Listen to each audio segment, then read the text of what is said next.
Party کا فیصلہ ہے اور میں عمران خان صاحب کا انتہائی مشکور ہوں اور سیف اللہ نیازی صاحب کا جنہوں نے یہ ذمہ داری میرے کندھوں پہ رکھی. اور یہ یاد رکھیں تمام پی ٹی آئی کے کارکنان کہ آج ہم ذمہ داری لینے میں کامیاب ہوں.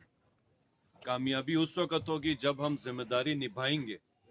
ہماری کامیابی کا تعین اس وقت ہوگا جس وقت 5 سال کے بعد یہی ہجوم ہوگا اور اسی طرح ہمارے لیے تالیاں بجائی جائیں گی. ورنہ آپ پچھلی حکومتوں کا حال دیکھ لیں کہ جنہوں نے جب 5 سال یہ فرعون بنے رہے اور جب یہ اپنے اپنے آفیسز سے باہر نکلے تو عوام نے ان کو کس طریقے سے ریجیکٹ کیا. یہی پیپلز پارٹی کا حال ہوا جب ان کی گورنمنٹ ختم ہوئی اور یہی پی ایم ایل این کا حال ہوا جب ان کی گورنمنٹ ختم ہوئی. یہ کمیشن، یہ بھتہ خوری، یہ ملازمتوں کی خرید و فروخت، غریبوں کا انہوں نے کبھی نہیں سوچا. اور انہوں نے اپنی اپنے حقوق کی ایک الگ الگ جماعت دکانیں بنائی ہوئی تھی، جھوٹی دکانیں جہاں پہ عوام کے حقوق بیچے جاتے تھے. گلگت بلتستان کے کانسٹیٹیوشنل رائٹس بیچے جاتے تھے، 3 ٹینیورز ان کو ملے تھے. تو الحمدللہ جو ہماری بات ہوئی ہے پہلے 6 مہینے کے اندر گلگت بلتستان پاکستان کا حصہ ہوگا، آئینی حصہ ہوگا. اور یہ چیز عمران خان صاحب نے اپنے پہلے ٹینیور میں یہ اعلان کیا. اور اکثر ہمیں دوسری پارٹی والے کہتے تھے کہ یہ اس لیے ممکن نہیں ہے کہ یہاں پہ بڑی بڑی قوتیں رکاوٹ ہیں. تو آج کدھر گئی وہ قوتیں؟ کوئی قوت رکاوٹ نہیں تھی، یہ جھوٹے تھے. یہ شروع سے لے کے ابھی تک جھوٹ بولتے آ رہے ہیں. ان کا کبھی ان کا مقصد ہی نہیں رہا کہ یہ کسی بھی خطے کا کوئی مسئلہ، بنیادی مسئلہ حل کریں. گلگت بلتستان کا کیا مسئلہ ان کو کوئی غرض نہیں. بلوچستان کا کیا مسئلہ ہے، پنجاب کے اندر جو غریب لوگ ہیں ان کا کیا مسئلہ ہے، کراچی کے اندر جو مہاجرین ہیں ان کا کیا مسئلہ ہے. ان کو غرض ہی نہیں رہا. ان کا غرض 5 سال کی حکومت پورا کرنا، اپنے بچوں کے لیے جائیداد بنانا، پیسے چوری کرنا، بڑے بڑے کانٹریکٹس میں کک بیکس لینا. اس کے علاوہ ان کا اور کوئی مقصد نہیں. اور آج بھی یہ جو پھر رہے ہیں. اور ادھر گلگت بلتستان میں آپ نے دیکھا کہ پیپلز پارٹی اور نون کی ٹاپ کی لیڈرشپ آئی. بلاول بھٹو صاحب بیٹھے، مریم نواز بیٹھی، اور جاتے ہوئے ان کا رزلٹ کیا رہا.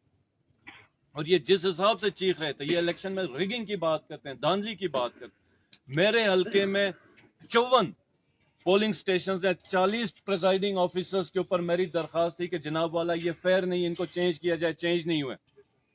اپوزیشن کی ایک درخواست پہ سارے آفیسرز چینج ہوئے. ہماری آفیسرز کو، ہماری درخواستوں کو کنسیڈر بھی نہیں کیا گیا. یہ اس سے زیادہ فیئر میرا نہیں خیال کہ کہیں پہ ممکن تھا. ہمارے کئی کینڈیڈیٹس 40 ووٹ پہ، 50 ووٹ پہ، 100 ووٹ کے فرق پہ آ رہے ہیں. اگر یہ فیئر نہ ہوتا تو جناب والا ہم 40 یا 50 ووٹ سے کبھی نہ ہارتے. ہم آپ کو 1000 ووٹ سے اسی حلقوں میں ہراتے. آپ ایک سیٹ بھی نہ جیت سکتے. اگر یہ الیکشن فیئر نہ ہوتا تو یہ فتح اللہ اتنی کلوز کنٹیسٹ پہ جمیل کبھی نہ آتا. یہ 1000 کے فرق سے یہ حلقہ کلیئر ہو جاتا. یہ 1000 کے فرق سے یہ ان کو سمجھ لینا چاہیے.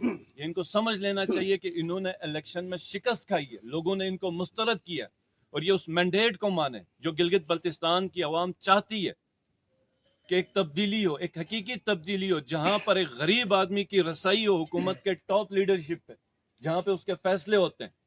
اور پھر اس حکومت سے بھی توقع ہے کہ کک بیکس نہ کھائیں، کرپشن نہ کریں. اور انشاءاللہ تعالی یہ وعدہ جو ہمارا اس پارٹی کے ساتھ ہے، کیونکہ یہ بنی پارٹی اس نظریے پہ. عمران خان صاحب نے 26 سال پہلے جب یہ پارٹی سٹارٹ کی تھی تو ان کا نظریہ ہی یہاں پہ تھا کہ 2 پاکستان نہیں، ایک پاکستان. غریب کا پاکستان الگ، امیر کا پاکستان الگ. غریب کا تھانہ الگ، امیر کا تھانہ الگ. غریب کا ہاسپٹل الگ، امیر کا ہاسپٹل الگ. غریب کا سکول الگ، امیر کا سکول الگ. اور غریب کی عدلیہ الگ، امیر کا عدلیہ الگ. تو یہ جو چیزیں تھیں، خان صاحب نے کہا کہ نہیں، پاکستان ایک ہے، نظام ایک ہے، حکومت ایک ہے. اور یہ جو 2 طبقاتی نظام ہے، یہ جو طبقاتی نظام پاکستان میں، اس کے خلاف. تو انشاءاللہ تعالی اس 5 سال میں جتنا انڈر ڈیولپ ایریا اور وہ طبقات، وہ گلگت بلتستان کے لوگ جو غربت میں پسے ہوئے، ان کو ہم اس سطح پہ لے کے آئیں گے جہاں پہ وہ دوسروں کی برابری کریں. اور یہ بھی یاد رکھیں کہ ہماری پی ٹی آئی کے ٹکٹ پہ جو کینڈیڈیٹس جیتے ہیں، جو اس وقت پی ٹی آئی کی اسٹرینتھ ہے ہماری 20 کی، اس میں سے شاید تین بندے ہیں جو پہلے اسمبلی میں ہیں. 17 بندے پہلی دفعہ، مجھ سمیت پہلی دفعہ اسمبلی میں ہیں. اور یہ بھی ہم آپ کو کہیں گے کہ انشاءاللہ تعالی ان چوروں ڈکیتوں سے بہتر رزلٹ آپ کو دیں گے. سب سے پہلے جو آپ کو نظر آئے گی وہ صاف نیت کی ہوگی, کرپشن سے فری ایک گورنمنٹ ہوگی جس میں نہ کمیشن ہوگا, نہ کک بیک ہوگا, نہ ٹھیکیدار ہمارے قریب ہوگا, نہ کسی کو ٹھیکے ہم ایوارڈ کریں گے. ہمارا جو بنیادی کام ہوگا کہ وہ جو غریبوں کی خدمت ہو سکتی, چاہے وہ ایجوکیشن میں ہو, چاہے وہ ہیلتھ ڈپارٹمنٹ میں ہو, چاہے ہم انفراسٹرکچر میں کریں, چاہے ہم پرائیویٹ سیکٹر کو ڈیولپ کرنے کے لیے ٹورزم کو ہم بڑھائیں, یا ہم فارسٹیشن کو بڑھائیں, اپنے پاور سیکٹر کو ہم بڑھائیں. جو بھی ہم کریں گے انشاءاللہ تعالی اس خطے کے لیے اور اس عوام کے لیے کریں گے, اور سر توڑ محنت کے ساتھ کریں گے. ہماری ایک ملاقات ہوئی تھی خان صاحب کے ساتھ, عمران خان صاحب کے ساتھ, اور ان کی ایک بات جو میرے دل میں لگی وہ یہ ہے کہ جب سے کائنات بنی ہے محنت کا کوئی توڑ نہیں, اور اللہ پاک محنت کا ہمیشہ نتیجہ دیتا ہے. یہ یاد رکھیں, یہ اصول ہے, قانون یہ اللہ نے خود بنایا ہوا کہ آپ عیسائی ہیں, یہودی ہیں, مسلمان ہیں, مشرک ہیں, مذہب سے کوئی تعلق نہیں, آپ اللہ کی مخلوق ہیں. آپ محنت کریں گے اللہ نتیجہ دے گا. اور ہمارا پہلا وعدہ اپنی عوام سے ہم محنت کریں گے, ہم دن رات محنت کریں گے, اور انشاءاللہ تعالی ہمیں امید ہے کہ اللہ پاک وہ نتیجہ دے دے جس کے لیے آپ نے ہمیں ووٹ دیا ہے, جس کے لیے آپ نے پاکستان تحریک انصاف کو ووٹ دیا. اور انشاءاللہ تعالی ہمارے جو کینڈیڈیٹس جیتے ہیں ان کے حلقوں میں, اور جہاں پہ ہارے اور جن لوگوں نے ووٹ دیا, ہماری دعا بھی اور کوشش بھی انشاءاللہ تعالی جس امید سے ہمیں ووٹ ملا ہم وہ امیدیں پوری کریں, اور اللہ سے دعا گو بھی. بہت شکریہ آپ. اور جو یہ سمجھتا ہے پاکستان تحریک انصاف میں, یہ پاکستان تحریک انصاف میں گروپ بندی ہے, وہ بیوقوفوں کی جنت میں رہتا ہے, وہ احمقوں کی جنت میں رہتا ہے. پاکستان تحریک انصاف ایک ادارہ ہے, اور پاکستان میں واحد سیاسی ادارہ ہے, واحد سیاسی ادارہ ہے. باقی جو ادارے ہیں وہ مافیاز ہیں, وہ مافیاز ہیں. حفیظ صاحب اپنے جنرل سیکرٹری اور اپنے ایس وی پی کا خود نومینیشن کرتا ہے, خود نوٹیفیکیشنز ایشو کرتا ہے. اور آپ مجھے بتائیں کون سی ڈیموکریٹک پارٹی ہے جہاں پہ یہ نوٹیفیکیشنز ہو جائے؟ یہ واحد پاکستان تحریک انصاف ہے جہاں پر آپ نے یونین کونسل کا آپ نے ڈپٹی جنرل سیکرٹری بھی اپوائنٹ کرنا ہے تو کنسنسس کے بغیر نہیں. آپ بے شک صوبے کے صدر ہیں, آپ ڈویژن کے صدر ہیں, اس سے کوئی تعلق نہیں. آپ نے کنسنسس پیدا کرنا ہے, اور پھر اس کے بعد اکثریتی رائے سے آپ نے اس کی اپوائنٹمنٹ کرنی. آپ یہ دیکھیں کہ پنجاب کا جو صدر تھا, وزیر اعلیٰ تھا شہباز شریف نہ ہو تو کون بنے گا وزیر اعلیٰ؟ حمزہ شہباز. ظاہری بات ہے, ہمیں کوئی ٹینشن ہی نہیں ہے نون لیگ میں. حمزہ شہباز نہیں ہوگا تو پھر کون بنے گا وزیر اعلیٰ؟ اس کا بیٹا. وہ نہیں ہوگا تو اس کا بیٹا.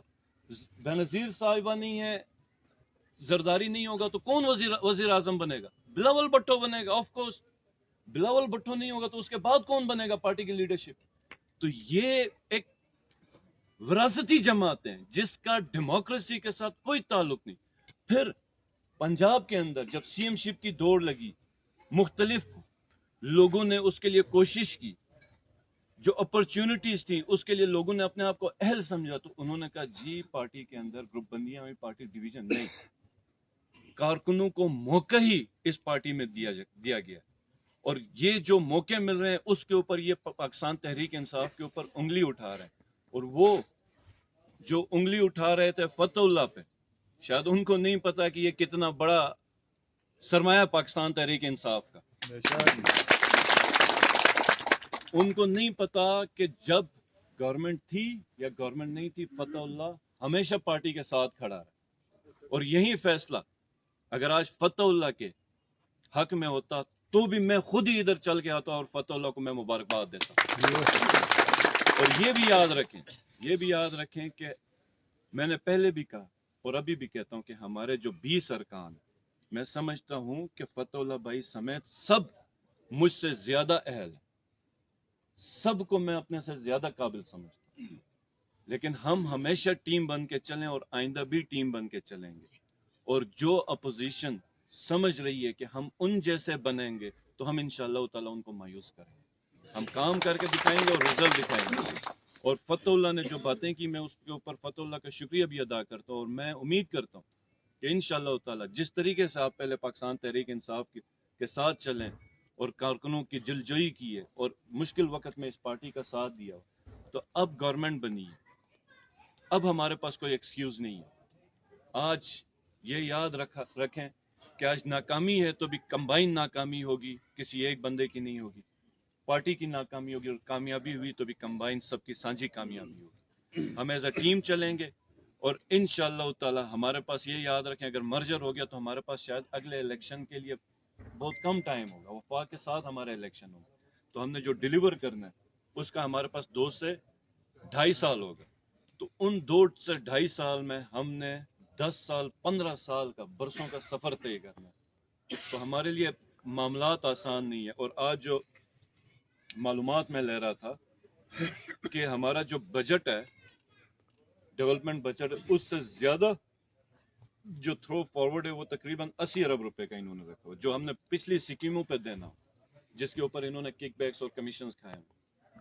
تو اور پھر جو ریگولر بجٹ کے سائڈ کی طرف جو ہمارا بجٹ ہے وہ بالکل اینڈ پر ہے۔ پھر جو واجبات ہیں گورنمنٹ گلگت بلتستان کے اوپر وہ تقریباً 2.5 سے 3 ارب روپے کے اوپر ہے۔ تو یہ ہمیں کچھ چھوڑ کے تو نہیں گئے، نہیں انہوں نے کوئی ایسا کام کیا ہے کہ جس کے اوپر ہم فخر کریں۔ آپ کسی بھی کانسٹیٹوینسی میں اٹھا کے دیکھ لیں کتنے خواتین ہیں جن کے اسکول کے مسائل حل ہوئے ہیں، کون سے ہیلتھ کے مسئلے حل ہوئے ہیں۔ میں اسلور ڈسٹرکٹ کی مثال دوں گا، ان کے آنے سے پہلے بھی کوئی گائناکالوجسٹ نہیں تھی، آج بھی گائناکالوجسٹ نہیں ہے۔ او ٹی، چھوٹا سا او ٹی آپریشنل پہلے بھی نہیں تھا، آج بھی نہیں ہے۔ کوئی سرجن نہیں ہے، کوئی وہ اینستھیٹسٹ وہ نہیں ہے۔ تو انہوں نے کام کس سیکٹر پہ نہیں، فارسٹ کٹ گیا، ٹورزم کے اوپر کوئی ڈیولپمنٹ نہیں ہوئی، انفراسٹرکچر ویسے کا ویسا ہے۔ تو آپ دیکھیں کہ یہ جو دعوے ہیں کہ ہم نے اتنا بڑا کام کیا تو اتنے بڑے خرچے کیے، وہ کدھر ہیں؟ پیپر میں ہے یا ان کی باتوں اور تقریروں میں؟ اور ان کی جو بھرتیاں ہوئی ہیں، جو انہوں نے میرٹ کا بڑا شاندار مظاہرہ کیا ہے، رات رات کو جو لسٹیں گئی ہوئی ہیں ان سے، اور انہوں نے جو اپنے بندے بھرتی کیے ہیں، وہی ایک چیز ہے شاید یہ اپنے اپنے خاص کارکنوں کے پاس جا کے کہہ سکتے ہیں، باقی تو ان کا گراؤنڈ میں کچھ نہیں۔ تو اور حکومت کو بھی انہوں نے کسی قابل نہیں چھوڑا کہ آگے یہ کوئی ہم بہتر طریقے سے کام، تو ہمارے پاس ٹائم کم ہے اور مسائل ہمارے بہت زیادہ ہیں۔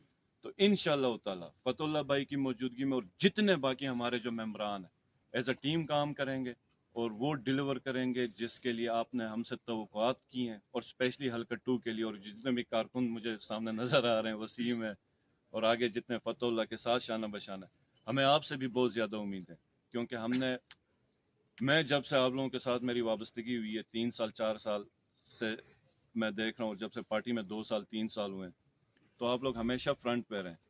تو آپ کبھی یہ خیال نہ کریں کہ یہ خالد ہے یا فتح اللہ ہے، آپ سمجھیں کہ آپ خود سی ایم ہیں، ٹھیک ہے نا؟ پاکستان تحریک انصاف کا کارکن سی ایم، اور ہمارے دروازے فتح اللہ نے کہا کہ ہر کارکن کے لیے کھلے ہیں۔ یہ ہمارا انشاءاللہ تعالی پہلا اعلان ہوگا کہ کارکن نہیں، گلگت بلتستان کا ہر شخص جو سی ایم ہاؤس یا سی ایم آفس میں آنا چاہتا ہے اس کے لیے دروازے کھلے ہوں گے، کوئی رکاوٹ نہیں ہوگی۔ تو آپ لوگوں کا بہت بہت شکریہ۔ انشاءاللہ تعالی جو جدوجہد حکومت بنانے کے لیے ہماری تھی، حکومت بن گئی ہے، اب وہ جدوجہد آپ نے اپنی پوری انرجی چینل کرنی ہے اس کو کامیاب کرنے میں۔ بہت شکریہ، اللہ حافظ۔